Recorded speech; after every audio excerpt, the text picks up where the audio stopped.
Bonjour à tous et bienvenue. Le titre de mon partage aujourd'hui, c'est «N'allez pas chercher le secours dans le monde, encore moins à des personnes qui sont inconverties». Amen. Pourquoi j'en parle? En fait, le Seigneur m'a fait j'ai eu une sainte colère, vous savez. Hem, il m'a fait penser, la parole de Dieu dit dans 1 Corinthiens 6 à partir du verset 1 à 11 que lorsque nous avons, c'est-à-dire que nous les chrétiens, nous avons un souci, on va voir des personnes dont l'Église ne fait aucun cas, soit sous peut-être que, par exemple, ce sont nos parents, sous peut-être que ce sont des autorités établies. Or, ces personnes-là n'ont pas, la plupart, ces personnes-là ne sont pas, comment tu appelles, converties, ne sont pas nées de nouveau, ne sont pas nées de nouveau. Vous savez, avant de continuer, juste vous dire que le péché est une nature. Le péché est une nature. Et voilà, on agit selon la nature qu'on a en fait. Voilà, faire le bien, c'est complètement, c'est impossible pour quelqu'un qui n'a pas l'Esprit de Dieu, qui n'a pas la nature de Dieu. Amen. Oui. La parole, pour revenir, la parole de Dieu dit que lorsqu'un chrétien a un problème, il va voir des personnes dont l'Église ne fait aucun cas, aucun cas. Et c'est vraiment une honte, c'est vraiment une honte. En fait, ce que Dieu veut, c'est que lorsque nous avons des problèmes, nous devons d'abord, premièrement, se rapprocher de lui, puisque nous transportons sa présence.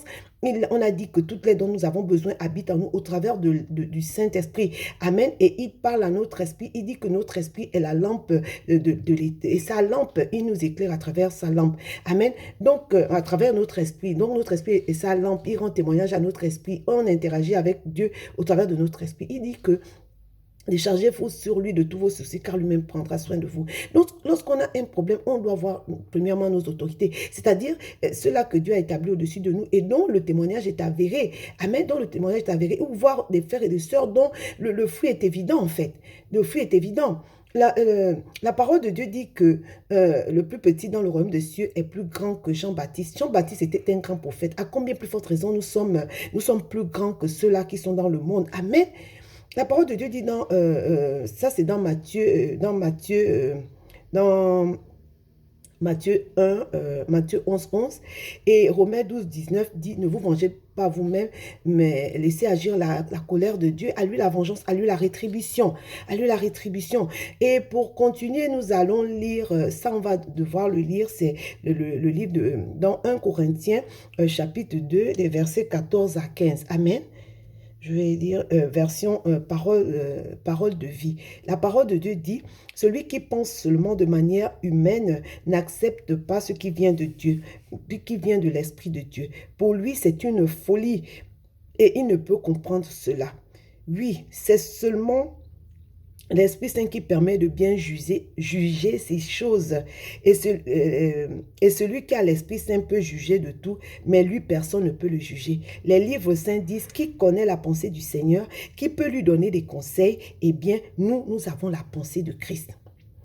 Voilà, on va prendre l'exemple. Lorsque toi qui es marié, amen, tu vas voir, surtout les femmes, ou bon, même un homme, vous avez des problèmes dans vos foyers, vous allez vous référer aux parents. Tout de suite, vous allez les voir alors que vous êtes des chrétiens. Et puis que, en plus, en fait, vos parents ne sont pas chrétiens. On dit de les honorer, il faut les respecter, c'est vrai. Mais à part ça, vous avez la pensée de Christ. Et on dit que quelles sont les choses qu'on ne peut pas juger. Et ce que je disais, c'était aller voir nos autorités spirituelles, c'est-à-dire les personnes dont, comment tu appelles, les personnes que vous estimez spirituellement, les personnes dont le témoignage est avéré, des frères et des sœurs qui ont une vie qui porte du fruit. Lorsqu'on voit, on peut voir Christ en eux. Amen. Sinon, souffrir quelques injustices, ça veut dire que si on regarde autour de nous et il n'y a pas des personnes dignes de confiance, on doit s'attendre à Christ, on doit s'attendre à lui parce qu'il dit que on ne, comment dire, il ne permettra pas que nous soyons tentés au-delà de nos forces. Et lui qui est, voilà, et lui qui est fidèle, il ne permettra pas que nous soyons tentés au-delà de nos forces. Et dans l'épreuve, il préparera aussi le moyen d'en sortir. Amen.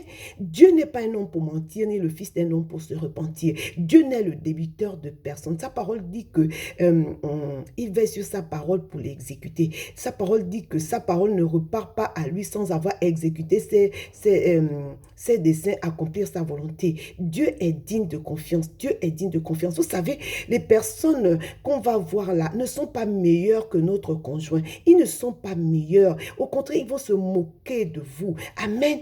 Continuez à faire confiance à Dieu. Il est le seul digne. Et nous avons, comme on a dit dans le verset 16, les livres saints disent, qui connaît la pensée du Seigneur, qui peut lui donner des conseils? Eh bien, nous avons la pensée de Christ. Nous avons la pensée de Christ. Ne nous confions pas. Il n'y a rien de bon dans le monde. Il n'y a rien. S'il y avait quelque chose de bon, la parole ne dirait pas que celui qui est en Christ est une... si quelqu'un est en Christ, c'est une nouvelle création. Les choses anciennes sont passées. Voici, toutes choses sont devenues nouvelles. Il ne dirait pas ça. Ça veut dire qu'il ne nous créerait pas. Il nous prendrait et puis il va enlever certaines choses et pas d'autres. Dieu ne partage pas sa gloire. Dieu ne partage pas sa gloire. Et Dieu est digne de confiance. Mon frère, ma soeur, arrête d'aller voir les convertis, les inconvertis. Arrête d'aller voir. Ils ont beau être tes frères, tes soeurs, ton père, ta mère, ou je ne sais pas, le gouverneur, comment tu appelles, toute autre autorité établie. Aussi longtemps que la crainte de Dieu n'est pas dans leur cœur, ils ne peuvent pas faire le bien. Parce que la nature du péché, c'est ça quoi. Ils veulent, mais ils ne peuvent pas. Ils ne peuvent pas. C'est le Saint-Esprit qui nous rend capables de faire la volonté de Dieu. Alors, sur ce, je vous dis à très vite et merci.